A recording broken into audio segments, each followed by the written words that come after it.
Good morning, my name's Richard Lannen, rhymes with Lannen, and today has started with a nice journey to, well, London. Not the centre of London, sounds worse than it is.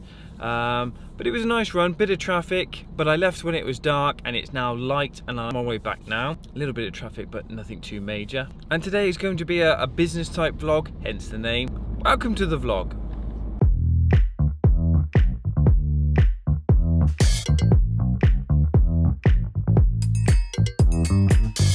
So in today's vlog, I wanted to talk about the lease and what we did to get the lease on the place we're in. And it all started when Sophie decided she wanted to stay in the tea room game. We basically had to start searching. Now, most people do this on the internet these days, and it's a bit like buying a house. You need to find a certain criteria that you're looking for, and location, price, and the actual size and space and area, what you've got to work with, are all very important. So we started searching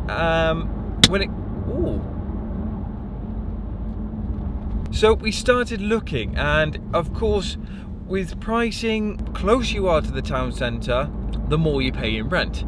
But luckily, the way Sophie used to work in the old tea room, she had a lot of bookings. It was mainly bookings and not that many walk-ins. So foot traffic for us wasn't a main issue, which allowed us to go a little bit further. We didn't have to look in town, so it allowed us to start searching slightly out of town.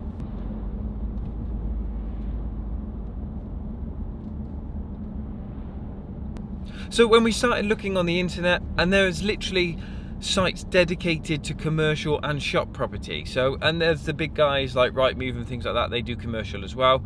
In terms of rent, you have to be looking at all different factors. So there are state prices of rent, you'll have the size of the space, and then depending on the premises, you may have business rates to pay as well, and depend on what your business is obviously as well. So all these factors come into it. So we found the tea room basically. So we found Winchcombe Street, and straight away I got a good feeling, Sophie got a good feeling.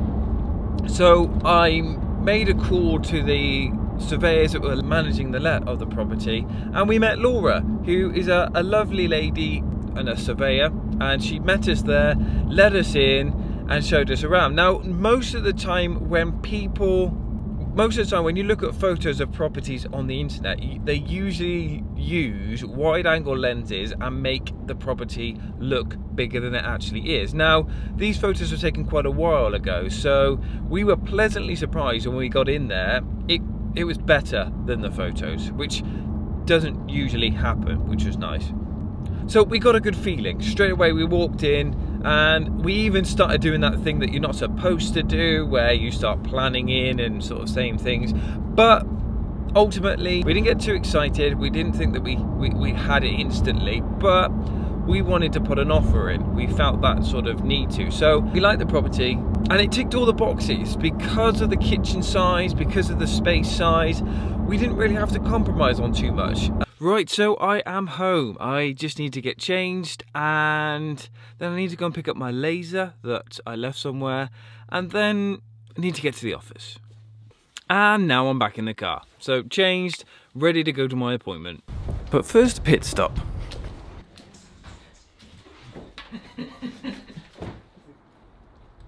So I finished all my appointments. I'm now back in the office for a little bit. Everyone's now gone. It's not that late actually for me. So to carry on with the lease. Now when it comes to renting a property, once you're happy, we decided we wanted to make an offer. So I had to crunch the numbers to work out what we could afford. Now, ideally we wanted to pay less than what it was advertised for on the rent, as you would anyway. But ultimately I set out what I thought we could afford, and I put that offer to the landlady. Now, because the building had been empty for 2 years or something like that, I put in an offer, an adjustment, and then we agreed on something. So you, depending on if you're looking for a place, it completely depends on how many people are going for it, as to whether you can try and get some money off or do anything like that. If there are people chasing, you may have to pay the asking price, and you may even have to pay more. If there's multiple people chasing that property and they're willing, then it will come into the year term. So leases can go for different lengths of time. Most of the standard ones, when you're looking at business, they want you to be in for at least 3 years minimum. And then the next step up is 5. Sometimes you go with a 3-year or a 5-year lease with a review at 3 years. There are a lot of different details that can happen with a lease, and my advice is the leases go through solicitors for the main reason that as a business you don't have as much protection as you would if you're renting a property. So you do need a solicitor, you do need to read through the lease and make sure everything is above board and they're not trying to pull a fast one. But luckily our solicitor, their solicitor, knew the lease already, so it made things very straightforward, very straightforward.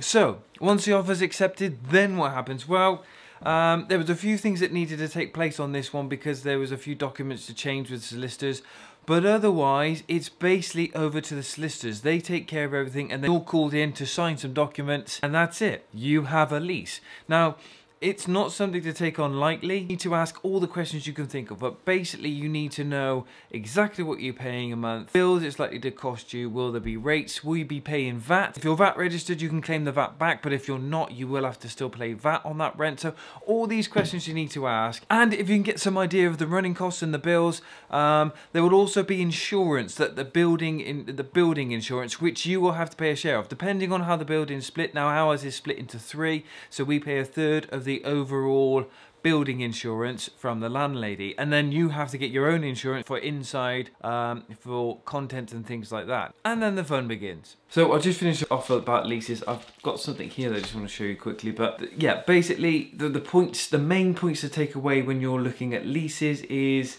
don't be afraid to just go and have a look. There's no commitment. If you see something and it fits you think it may work for you, go and have a look. There's no harm in looking. Obviously don't waste surveyor's time if you really, you just nosy, don't do that. But if you're seriously looking, and if it doesn't feel quite right, do look elsewhere. Don't just feel, you've come out to look at that one, because it is a commitment. It needs to be a business. So you've also the place. Now we really like that place. Almost sort of fell in love with it a little bit. But we still have to keep the business head on. So you can't just plow everything into it and go, yeah, I really like that space, that's the one. If it doesn't work out financially, it's not even worth it. Not worth starting whatsoever. So make sure it's affordable, make sure it's in the right location for you. For example, it could be the perfect place in the world, but it's an hour away or 2 hours away. Now for some people that's fine, they don't mind a commute, but ours is literally 10-15 minutes. I can run, bike, walk, whatever, may have to. Make sure the price isn't too much. Also check that if it's over sort of 3 years, 5 years, if there's a review at 3 years, because that can happen, and then they can review the price. And of course, they only want to go up. So if you can fix it for a longer period and know exactly what's coming out, it will only help you in the long run. So try and avoid, if you need to ask a question, ask it before you sign any documents. And for the rest, I'll just update you as and when we do it. Oh, and back to my original point, when you do move in, make sure you change the locks, because you do not know who has a key. Now just quickly before I leave you, this came today, which, as I had a chat about, I think, I'm losing track of the days, but yesterday, the day before, the stuff is now here. I'm assuming this is our cards. Now straight away, this is the coolest way. I'm in a nice little padded envelope, comes in a nice wallet. Just put you in focus. So this is what you get, and then there you go. Wait for it. This is the cool bit. Oh, nicely done. Luckily they haven't printed any details on the front, otherwise this would be rather stupid. But yeah, nice little package. As you take the card out and then activate me in the app. Simple. Tomorrow, I promise, no, I'm not going to promise. Tomorrow, I will go to the tea room at some point and give you an update and show you what position everything's in and the tables and how they've been turned. Anyway, thank you for watching. Consider liking, subscribing, clicking the bell button. And if you do that, I really appreciate it. Until next time.